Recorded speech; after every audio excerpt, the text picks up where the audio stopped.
Hi everyone, it's Amber from Artisan Community Garden. I have my helpers here, Kale and Brielle, and we are talking today about the seed kits that you guys got from the Sutter County Children and Families Commission. This has been a great project to work on during this quarantine time where we don't have a whole lot of things to do. We're stuck inside, it's difficult for a lot of people, and bringing in different projects to do. I know a lot of organizations have done that. So this is our contribution from our community garden and as a joint effort with Sutter County Children and Families Commission, who sponsored the project.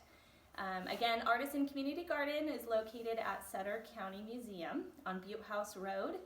This is our third year of the garden, and it's a great resource for the community for kids to come and learn all about nature and gardening. So our Facebook page, Artisan Community Garden, you can learn a lot more.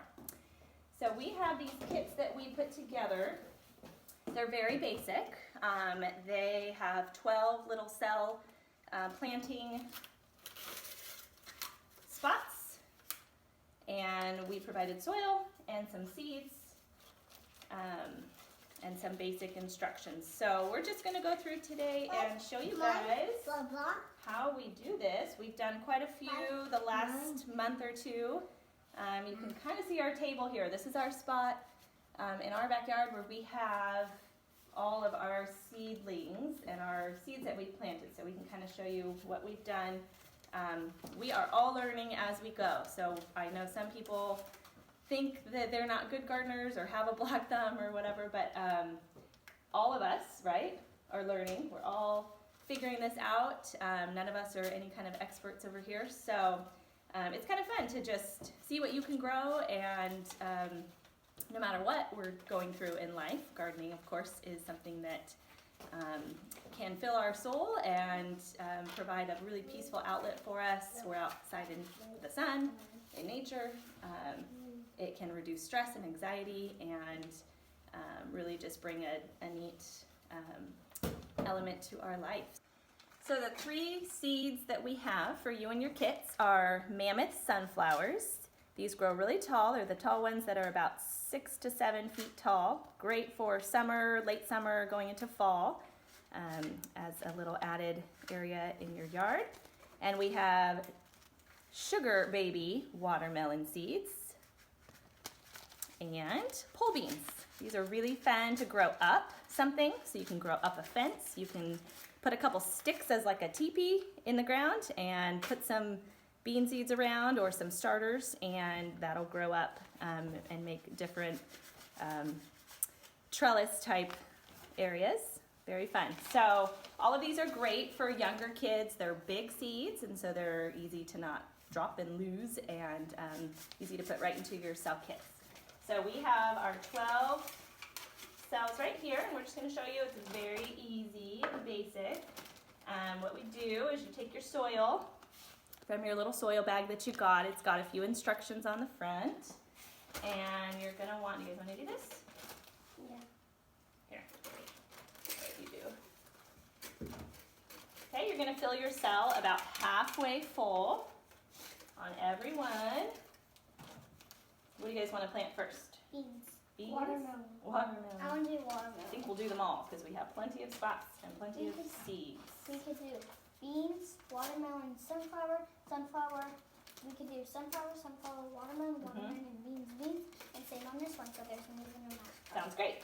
One thing you guys want to make sure when you're planting is that you remember which seeds you put in what cell, because once you cover it up, sometimes I forget all the time, and I have to wait and see what actually grows and then try to identify what it is based on the look of it, but sometimes that's hard. So you also have markers, popsicle sticks, and you can just write on one end and stick it right inside your cell, and that will label your seeds so that you make sure as the weeks go by, sometimes we forget what is in them, what you planted. So Kale has got halfway full of soil in his first cell kit, and he's just going to drop his seeds. We like to do 2 seeds per cell kit. That way we have a better chance of more things growing. We can always separate them later as they get bigger. You don't want them to grow for too long together because the roots kind of get all tangled up and they kind of steal each other's nutrients and stuff. So it's fine to start like that, and then we'll figure out later what to do. So he's going to put 2 seeds in each cell kit, and he's going to write on his popsicle stick at the very end of it what he's planting. You have 1 popsicle stick per cell, so there's 12 sticks in your kit. So as they do that, I also wanted to share about watering. So as a seed is just getting started, it needs to be moist pretty much all the time, and they need to be kept in a warmer area. So when we start seeds, we usually start them inside, indoors. A laundry room is a great spot. They do need a lot of light, so if you have a window, like a south-facing window, somewhere in your house that gets a lot of sunlight and is a pretty warm area, that's a great place to start. So it always takes a couple of weeks for seeds to first start coming up. You'll see they kind of push the dirt up, and you'll see a little sprout coming up. So keep them inside. Even right now, our nights are still a little bit cold, so keep your seeds inside. And the way we water in the beginning, we have a couple of different ways. We spray bottle them, or we use a very small tip spout thing, some kind of a bottle. You can get these at the Dollar Tree for, very cheap. Yeah. And so I'll take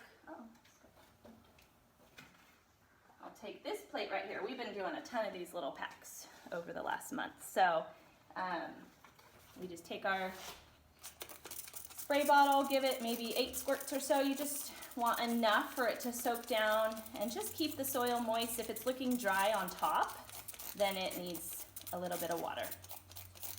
So they need a moist soil and a warm environment to get started, and then keep them indoors pretty much the whole time until you're ready to transplant, which we'll talk about that in another video, the transplanting part, but that's going to be quite a few weeks from now. So that is the watering. You can also take, here's some little sprouts we have from another mix. So I can take this little, I can take my little bottle and just kind of keep it moist. You don't want to over soak them. If they are too wet and they're sitting, Brielle wanted me to do this one. This is her tub here. You don't want them too sopping wet. That's why they're great near a window with sunlight, because they will continue to dry out. What else was I going to say? Another way of watering, so you can spray bottle, you can do a small spout, or you can get a tray. This is just a foil pie tray. You can use any kind of old plastic Tupperware. Like a to-go box has some of those lids that are a little bit deeper, just a plastic, just reuse. Instead of throwing away the plastic, we just keep them all and we reuse them as little basin things. And I just keep water in here. So I don't water the top, I just keep water in here, and it's a self-watering, underwatering way. And the soil has stayed very moist. I have my little labels in here, and I can see a little seed popping up. Sprouting up right there. So this, I think we planted these, a week ago maybe? Mm-hmm. So that's pretty good to already have a little something. So that's another way to water. You can put them in the lid of something and just keep that thing filled with water.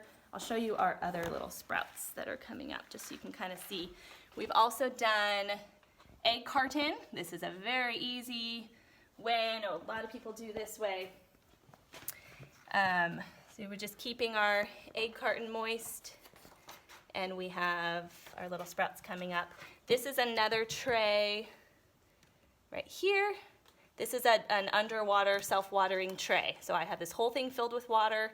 All of these little pods here are watering themselves, which I don't have to do every day, which is really nice. I just have to keep the water filled up in that thing, which is just every few days, every 5 days or so, it needs a little bit more water. So that is the beginning of how you get your kit started.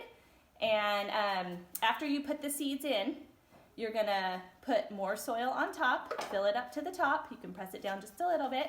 And then you're gonna either mist with water or put a little bit of your bottle water in,